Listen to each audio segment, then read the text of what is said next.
Green line भी अल्हम्दुलिल्लाह मार्च में पूरी होने वाली है।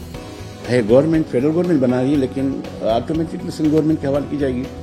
और हमारी जो ऑरेंज लाइन है उसको भी काफ़ी टाइम लग गया था, वो भी आपको जनवरी में ऑन रोड पे नजर आएगी बसें इंशाल्लाह, और ये लाइन चलती है।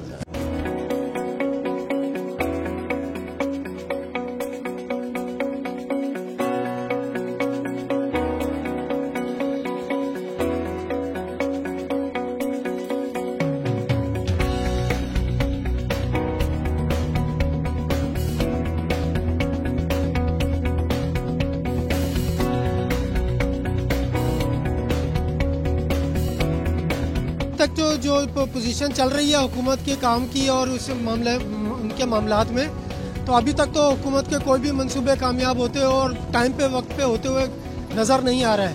तो अल्लाह करे अब ये भी हो जाए। परेशानी तो बहुत ज़बरदस्त है। एक अरसे से सुन रहे 4 साल से कि ग्रीनलैंड बनेगा, बन जाए तो अच्छा है, ख्वाब पूरे हो जाएंगे, लोगों को सहूलतें हो जाएंगी, बसों के किरायों से बच जाएंगे।